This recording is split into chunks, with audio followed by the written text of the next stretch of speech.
जम्मू कश्मीर के contractual employees हों, डेलीवेजर्स हों, एसपीओज हों या बाकी मुकम्मल तौर के ऊपर कुछ और भी जो अधिक मुलाजमीन है, इन्हें इंसाफ मिलना चाहिए। जनाब आप देख लीजिएगा इस समय शेलिंग के अंदर कितना नुकसान हुआ है। कई सारे डेलीवेजर्स के घरों का नुकसान हुआ है, कई सारे एसपीओज के घरों का नुकसान हुआ है। इन लोगों की सैलरी क्या है आप सब लोगों को मालूम है? आप लोग जानते हैं कि कौन सी सैलरी ले रहे हैं आज के इस वक्त में? 9,000, 10,000, 12,000 रुपए आज के वक्त में उसमें घर चलाना मुश्किल है। और फिर कितना डिफिकल्ट है इनके लिए इस समय में जो अपनी फैमिली को चलाना या फिर इस शेलिंग के टाइम में जो इनके घरों का नुकसान हुआ है उन घरों को मुकम्मल तौर के ऊपर वापस तैयार करना। हुकूमत तो दावा पेश कर रही है कि हम इनके घरों को बनाने में पूरा जो वो ताउन करेंगे, लेकिन कम से कम इस वक्त फैमिली के अंदर इनके हालात काफी बुरे हैं। एसपीओज की सैलरी को लेकर काफी बार सरकार ने कहा कि हम इसमें बढ़ोतरी करेंगे, लेकिन आज तक नहीं हुई। कॉन्ट्रेक्चुअल मुलाजमीन है, एनवाईसी है, रैबरे खेल है, रैबरे जंगलात है, कई सारे और अधिक मुलाजमीन भी हैं। उन लोगों के लिए भी आज तक कोई सरकार ने इनिशिएटिव नहीं लिया गया है। हॉस्पिटल डेवलपमेंट फंड के मुलाजमीन है या उसके साथ साथ होम गार्ड है या आप देख लीजिएगा कई सारे और मुलाजमीन है, कई सारे और महकमों के अंदर काम कर रहे हैं। इन मुलाजमीन को अदल और इंसाफ कब मिलेगा? हुकूमत को बने हुए भी आज 6 महीने से ज्यादा का वक्त हो चुका है, लेकिन कोई भी बिल इनके लिए असेंबली में पेश नहीं किया गया। लास्ट टाइम में 3 दिन थे असेंबली के, उन 3 दिनों में भी फालतू की अनाब शनाब बकवास करके उस असेंबली के 3 दिनों को जाया किया। वो 3 दिन बड़े अहमियत रखते थे। उन 3 दिनों के अंदर 3 इंपॉर्टेंट बिल्स पास होने वाले थे। एक तो शराब पे पाबंदी आयद होनी चाहिए थी, वो बिल भी नहीं पास हुआ। दूसरा इंपॉर्टेंट है डेलीवेजर्स के लिए, उस पर लेफ्टिनेंट गवर्नर ने ग्रीन सिग्नल दे दिया था, उसके बाद भी उस बिल को नहीं पास किया गया। और तीसरा था कि जिन लोगों के पास सरकारी जमीनें हैं उन्हें मालिकाना हुकूक मिलना चाहिए लंबे अरसे से, वो बिल भी पास नहीं हुआ। और आज के समय में अब एनवाईसी के मुलाजमीन को देख लें, 2-2,500 रुपए सैलरी है। आप देख लें रैबरे खेल मुलाजमीन को, आप देख लें रैबरे जंगलात को, रैबरे ज़राअत को, अब उसके साथ साथ मुख्तलिफ और मुलाजमीन को देख लें जो कॉन्ट्रेक्चुअल बेसिस पे काम कर रहे हैं, जो डेलीवेजर्स है पीएचई में, जल शक्ति में, पीडीडी में, एजुकेशन डिपार्टमेंट में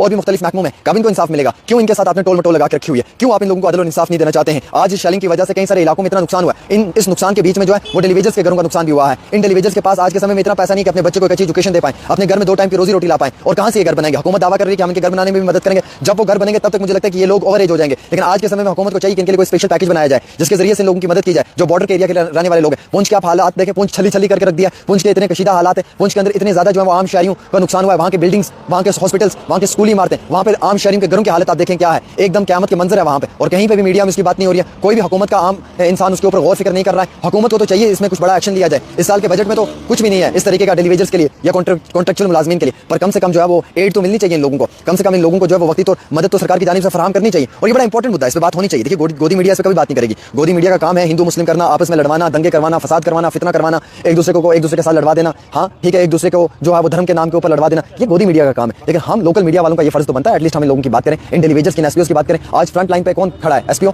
आज 24 घंटे नाके पे कौन खड़ा है? एसपीओ। कौन काम कर रहा है? एसपीओ। मुख्तलिफ रियासतों के अंदर एसपीओ को कितनी सैलरी मिलती है आप जाके देखें वहाँ पर। और जम्मू कश्मीर के अंदर क्या सैलरी इनको मिल रही है? पहले तो इनको सैलरी टाइम पे मिलती थी, अब वो भी टाइम पे नहीं मिलती है। तो ये हुकूमत के आगे हमारी गुजारिश है कि इन लोगों के जो ये मसाइल इनको हल किया जाए। पुंछ के उस आवाम के लिए सोचा जाए, उन आम शहरियों के लिए सोचा जाए जिनके घरों का इतना नुकसान हुआ है। हर गरीब इस वक्त परेशानी की हालत में। आप उड़ी करना में चले जाएं, आप राजौरी में चले जाएं, आप टंगधार में चले जाएं, आप पुंछ में चले जाएं, आप सुरनकोट में चले जाएं, कई सारे ऐसे गरीब लोग हैं जिनके घरों का नुकसान हुआ है। अब घर तो बनना बहुत मुश्किल की बात है, उन लोगों के पास 2 समय का रोजी रोटी नहीं है। कई सारी ऑर्गेनाइजेशंस जो है वो सुबह शाम उन लोगों को खाना पहुंचा रही हैं। कश्मीर के अंदर भी यही हालात है। रिस्पॉन्सिबल कौन है इसके लिए जनाब? रिस्पॉन्सिबिलिटी कौन लेगा? उमर की सरकार तो अपने कंधों पे रिस्पॉन्सिबिलिटी नहीं लेगी, मरकजी हुकूमत भी ये रिस्पॉन्सिबिलिटी अपने कंधों पे नहीं लेगी, ना ही मोदी जी ये इस समय इस चीज़ में है कि कम से कम इन लोगों के को जो है वो वक्ती तौर कोई बड़ी मदद फराहम की जाए, एसपीओ को परमानेंट किया जाए और सरकार को चाहिए कि कोई बड़ी पॉलिसी लाई जाए। ये तो अदल और इंसाफ की बात है, ये तो उन सब लोगों की बात है जो इस समय मुश्किलात के अंदर जूझ रहे हैं। लेकिन इसके ऊपर कोई बात नहीं कर पा रहा है, इसके ऊपर किसी ने बात नहीं करनी है, इसके ऊपर कोई बात करने में इंटरेस्टेड नहीं है। ये वो मुद्दे हैं जो आप लोगों के घरों के साथ जुड़े हुए मुद्दे हैं। और मैं चाहूंगा कि आप वीडियो शेयर कर दें। कम से कम अगर आपकी आवाज़ हम उठाते हैं ना तो आप एक शेयर बटन दबा दिया करें, उससे ज़्यादा कुछ नहीं होगा। ये बात जो है वो हुकूमत तक पहुंच जाएगी, 10 लोगों तक पहुंच जाएगी। आप लोग तो वीडियो तक भी शेयर करके राजी नहीं हो।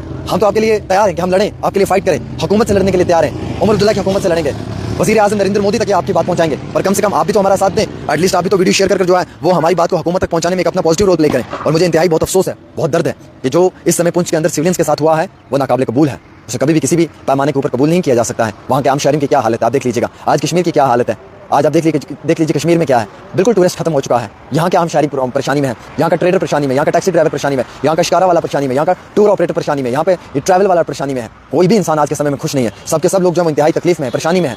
और कारण क्या है, काज क्या है? कारण यही है कि इन लोगों के लिए हुकूमत की जानिब से कोई बड़े पैमाने पर मदद व इमदाद नहीं की गई है। हमारा फर्ज बनता है कि हम आपके मुद्दों पर बात करें, ये हमारा कर्तव्य है, ये हमारा राइट है। लेकिन आपका भी फर्ज बनता है कि आप हमारा साथ दें। एक अकेला इंसान आपके लिए लड़ना चाहेगा, लेकिन कितना ही लड़ पाएगा जब आपका साथ नहीं होगा। मुझे दुख है आज डेलीवेजर्स के साथ नाइंसाफी हो रही है, मुझे दुख है आज कॉन्ट्रैक्चुअल मुलाजमीन के साथ नाइंसाफी हो रही है, मुझे दुख है आज एसपीओ के साथ नाइंसाफी हो रही है, मुझे दुख है आज हर आम इंसान के साथ नाइंसाफी हो रही है। मुझे दुख है उन सिविलियंस का जिनके साथ ये सब हुआ है। और मुझे इंतहाई दुख उन सिविलियंस का भी है जो सिविलियंस के परिवारों के अंदर इस समय जो मुश्किलात है, जो इस समय काफ़ी परेशानी के अंदर है। फ़र्ज़ हमारा बनता है आपकी आवाज़ रखना, आपका फ़र्ज़ बनता है हमारी आवाज़ के साथ आवाज़ मिलाकर इस आवाज़ को हुकूमत के कानों तक पहुंचाना। ये घर घर की बात है, ये किसी एक घर की बात नहीं है, ये किसी का पर्सनल फ़ायदा या मुफाद नहीं है, ये आप लोगों के फ़ायदे और मुफाद के लिए है। मैं मोहतरमाना गुजारिश करना चाहूँगा हुकूमत से कि आपको चाहिए कि इस समय इन लोगों की मुश्किलात में कमी लानी, कम से कम इन लोगों की सैलरी को टाइम पर रिलीज़ करना, इन लोगों की तनख्वाहों में इजाफा करना, या इन लोगों के लिए कोई स्पेशल पैकेज बनाना जिससे ये लोग वक्ती तौर पर काम कर पाएँ और अपना घर चला पाएँ। जो हालात इस समय बने हुए हैं उन हालात के मुताबिक ये अपने घरों को नहीं चला पाएंगे। इनके घरों में इनके मासूम से बच्चे जो हैं वो इस वक्त बहुत परेशानी में है, वो बहुत परेशानी के अंदर जी रहे हैं अपनी ज़िंदगी। हम लोगों का फ़र्ज़ बनता है कि इनकी आवाज़ को उठाना और हुकूमत तक पहुँचाना।